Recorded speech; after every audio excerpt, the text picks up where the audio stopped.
Le désespoir et la haine ne font pas bon ménage. Hein. Écoutons ça. Autorisation. Regardez très bien. Autorisation. Écoutez très bien. Lisez. Autorisation. Le ministre du Tourisme, de la Culture, des Arts, autorise M. Védomé Komi Maokono, producteur réalisateur togolais, téléphone tantantan, à tourner le film documentaire intitulé Les routes de l'impossible du 10 au 30 juillet 2026 à Tamba, à Bassa, à Tara, à Nadoba, à Badja et à Lomé.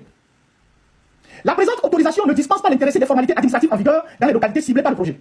Cette autorisation doit être présentée au responsable des lieux d'exécution du projet. Lomé le 19 juin 2026, le ministre Isaac Chakwe. Copie. Fais monter ça. Donc, cette autorisation de Isaac Chakwe, copie a été adressée au préfet de Tchamba, préfet de Bassa, préfet de Koza, préfet de Kéra, préfet d'Avé, préfet du Golfe et à tous les maires de cette préfecture-là.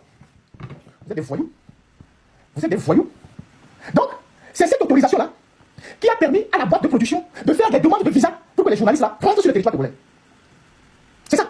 C'est l'autorisation là. Non, il faut laisser l'autorisation technique. C'est l'autorisation là qui a permis à la boîte de production de faire les formalités de visa pour que les journalistes, les réalisateurs viennent au Togo. Où se trouve la fausse déclaration? Alors, c'est quand même aberrant de voir que même devant les évidences, les gens sont dans un déni total. Alors, monsieur Haïté nous a lu l'autorisation avec faste. On dirait que il avait trop raison en la lisant. Mais bon, on y va. On va analyser ça. Alors, on peut constater dans sa lecture, je l'ai aussi bien sûr, que l'autorisation, comme le communiqué du gouvernement l'a dit, a été faite au nom de monsieur Védomé uniquement. Je sais ce que vous allez me dire. Étant donné que M. Védomé, dans sa demande, avait inclus le nom de la boîte de production Tony Committee, avait inclus le nom des deux journalistes et avait précisé qu'il travaillait avec France 5, peut-être que, et sûrement que, l'autorisation a été faite pour la team. Ok, c'est recevable. Mais est-ce que parce que je suis chef d'équipe et dans mon équipe, il y a des ressortissants étrangers qui, eux, nécessitent des accréditations spéciales, est-ce que mon autorisation les couvre de facto? La réponse est non. Monsieur Védomé aurait dû aller faire les formalités nécessaires au vu de la nature d'étrangers de ses partenaires, ce qu'il n'a pas fait. Je vais illustrer ce que je viens de dire là par un exemple simple. Supposons que je veuille voyager par voie aérienne avec mon chien. Ce n'est pas parce que j'ai eu mon visa, j'ai eu mon billet d'avion, j'ai eu mes vaccins nécessaires pour entrer dans le pays où je vais, que mon chien qui m'accompagne de facto, lui, peut bénéficier de moi, ma documentation. Parce que dans le carnet du chien, on a écrit que je suis son propriétaire. Non. Du fait de sa nature d'animal, lui aussi, il a des démarches administratives à faire propres à sa nature d'animal. C'est la même chose ici. Dans son équipe, il y a des étrangers et ces étrangers auraient dû avoir une accréditation de la ARC. Car la ARC a été claire dans son communiqué. L'article numéro 20 nous dit clairement que les ressortissants étrangers doivent avoir une accréditation de cet organe qu'est la ARC. Ce qui nous amène au deuxième point. Les visas. Monsieur a été nous fait savoir que c'est cette autorisation qui a permis la délivrance de visas à ces Français-là. D'accord. Alors on va écouter vite fait l'avocat de ces journalistes-là pour que lui-même nous dise quel type de visa ces journalistes ont eu. Écoutons. Mes clients ont reçu un visa pour venir au Togo. Oui. Un visa qui a été demandé pour affaires, mais qui a été octroyé pour touristes. Dans tous les cas, ils ont obtenu un visa pour circuler au Togo. Vous avez tous entendu que ils sont rentrés avec un visa touristique. Et vous conviendrez avec moi, pour tous ceux qui ont encore toute leur lucidité, que dans aucun pays au monde, on arrive avec un visa touristique et on se permet de faire des activités professionnelles ou génératrices de revenus. Ça n'existe nulle part ailleurs. Bref.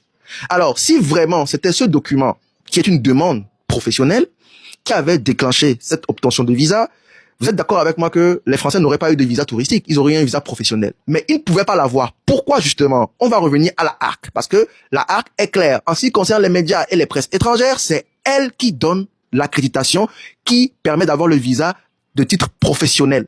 Donc, l'organe togolais qui délivre les visas n'ayant pas vu d'accréditation de la ARC ne pouvait en aucun cas leur donner un visa professionnel. Ce qui nous amène au dernier point. Monsieur Haïté alors nous dit que oui, que où est la fausse déclaration dans tout ça là?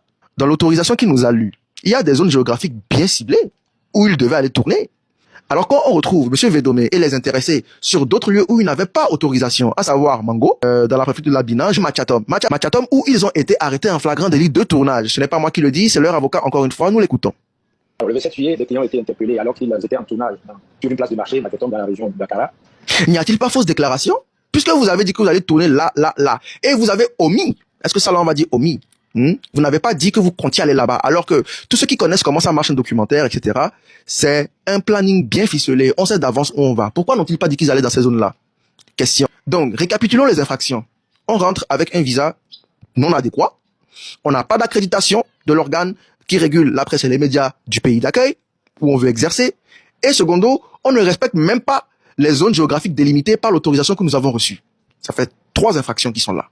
Chers amis, Pourquoi vous ne voulez pas reconnaître ça? Pourquoi on s'agite tant sur le fait qu'ils étaient en règle, c'est le gouvernement togolais qui veut les séquestrer juste parce qu'un individu vous a dit que on veut en faire des monnaies d'échange? Les preuves sont là. L'avocat a parlé, écoutez-le. Et pour finir, je voudrais vous informer que il y a un de ces ressortissants français qui apparemment est coutumier de ce genre de pratique, rentrer dans le pays des gens avec un visa touristique pour exercer.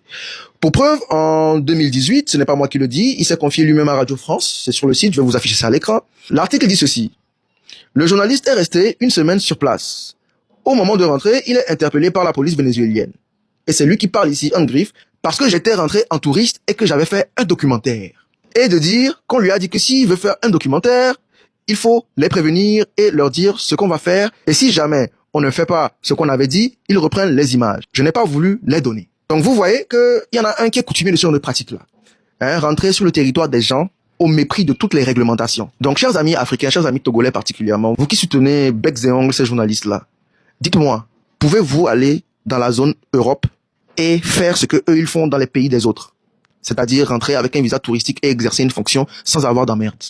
Je pense que vous ne pouvez pas le faire. Donc si vous ne pouvez pas le faire et que vous en êtes conscient, pourquoi vous acceptez qu'ils fassent ça chez nous? Bref, qu'est-ce que vous en pensez?